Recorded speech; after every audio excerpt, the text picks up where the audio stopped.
कभी कभी हम सिर्फ सोचते रह जाते हैं, निकले या ना निकले, और इसी सोच में सालों निकल जाते हैं। सपने वही रहते हैं पर हम कहीं पीछे छूट जाते हैं। ये कहानी उस मोड़ की है जहाँ मैं भी खड़ा था अकेला। समझ आया कि जब ज़िंदगी में आना अकेला होता है और एक दिन जाना भी अकेला ही होता है, तो फिर सफ़र के लिए किसी का इंतज़ार क्यों। इसलिए मैंने फैसला किया अकेला निकलने का।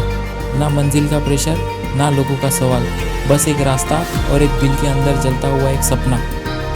ये कहानी है निकलने की, अपने डर से आगे, अपने लिमिट्स के पार और अपने सपनों के करीब। ये कहानी है मेरी।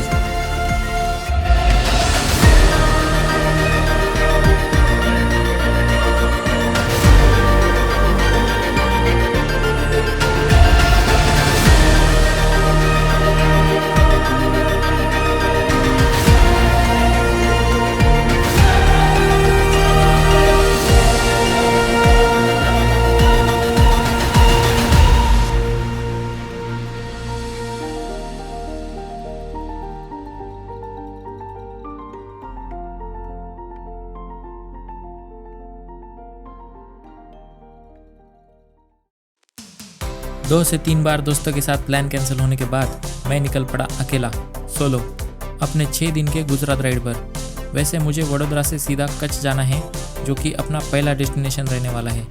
ये जो राइड है अपनी, बेसिकली गुजरात के वेस्टर्न कोस्टल सिटीज़ और कच्छ की रहने वाली है। और वडोदरा से निकलने के बाद रास्ते में पड़ता है नाल सरोवर, जहाँ नज़ारे कुछ ऐसे कि किसी को भी रोक ले। ज़्यादा वक्त ना बिगाड़ते हुए, क्योंकि मुझे शाम से पहले धोरडो भी पहुंचना था, इसलिए मैं निकल पड़ा अपने आगे के सफ़र पर। और फिर तकरीबन टोटल 550 किलोमीटर डिस्टेंस कवर करने के बाद फाइनली मैं पहुंच गया धोरडो। ट्रैवल कभी भी जगह बदलने का नाम नहीं होता।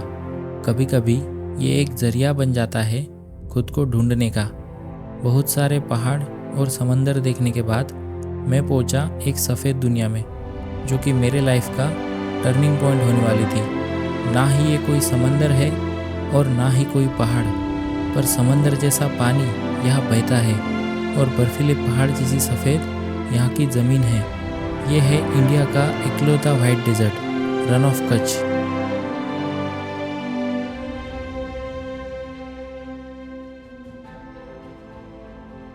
तो स्वागत है आप सभी लोगों का इंडिया के सबसे बड़े वाइट डेजर्ट में, रन ऑफ कच्छ में। अभी जो है पानी थोड़ा कम हो चुका है, क्योंकि मानसून सीज़न जा चुका है।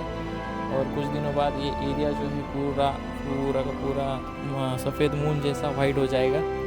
और अभी भी थोड़ा इसके कई हिस्से आपको गीले दिखेंगे और कई हिस्से में पानी है अभी भी। जहाँ तक आपकी नज़रें जा सकती है, वहाँ तक बस आपको एक सफ़ेद दुनिया दिखाई देगी, एक वाइट डेजर्ट जिसका कोई अंत नहीं, क्योंकि ये तकरीबन 7000 स्क्वायर किलोमीटर से भी ज़्यादा एरिया में फैला हुआ है। और इसीलिए ये इंडिया का नहीं, बल्कि पूरी दुनिया का सबसे बड़ा वाइट डेजर्ट कहलाता है।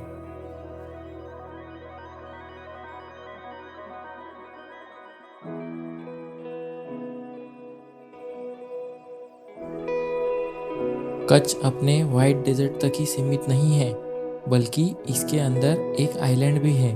और इस आइलैंड को बाकी दुनिया से कनेक्ट करती है इंडिया की सबसे खूबसूरत रोड, जिसे कहा जाता है रोड टू हेवन।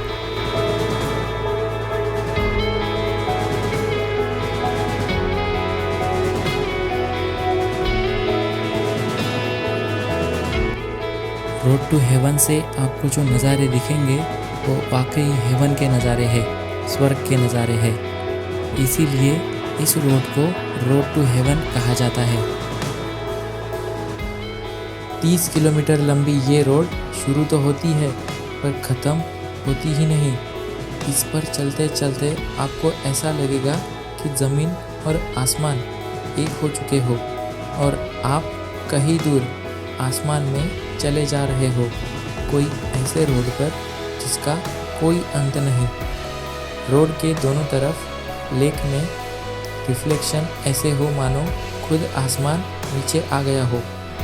इस मोमेंट पर आपको ऐसा लगेगा कि आपका वक्त थम सा गया हो और आप बाकी दुनिया से अलग हो चुके हो। रन के जो हिस्से में ये रोड बनी है इसे कच्छ लेक कहा जाता है और साल के आधे वक्त ये लेक पानी से भरा हुआ रहता है। रोड टू हेवन के आसपास तकरीबन 250 से भी ज़्यादा बर्ड स्पीसीज रहती है। इनमें ब्लैक विंग स्टिल्ट्स और फ्लेमिंगोज दिखना आम सी बात है। फ्लेमिंगोज के साथ साथ और भी बर्ड्स को आप रोड के किनारे से नज़दीक ही देख पाओगे।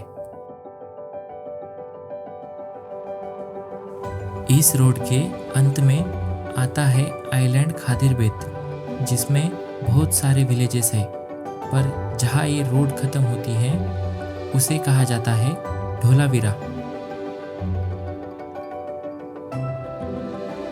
धोलावीरा में आपको बहुत से छोटे मोटे लेक्स दिखाई देंगे और उन लेक्स में बहुत सारी बर्ड्स भी दिखेंगी, पर आपको इससे ज़्यादा बर्ड्स देखनी होगी तो आपको खादिर बेट के दूसरे छोर पर जाना पड़ेगा, जहाँ लाखों की तादाद में आपको 250 से भी ज़्यादा स्पीसीज देखने को मिलेगी।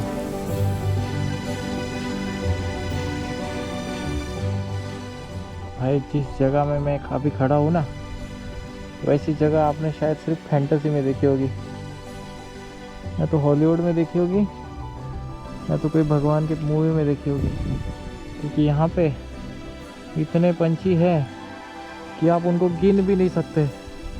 गिनना इम्पॉसिबल है। करोड़ों की तादाद में पंछी बैठे हैं यहाँ पे और बहुत सारे वैरायटी है, बहुत सारे।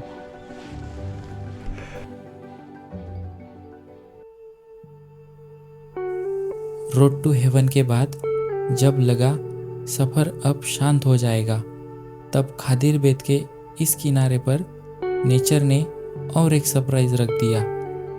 दूर तक सिर्फ खामोशी नहीं थी, बल्कि करोड़ों परिंदों की जिंदगी थी। आसमान जिंदा लग रहा था। इस जनरेशन में इतने सारे पंछी एक साथ देखकर भरोसा ही नहीं होता आंखों पर। जहाँ पूरे के पूरे जंगल काटे जा रहे हो और बहुत सारे पंछियों को बेघर किया जा रहा हो, वही इस जगह पर प्रकृति ने इन परिंदों को समेट कर रखा है।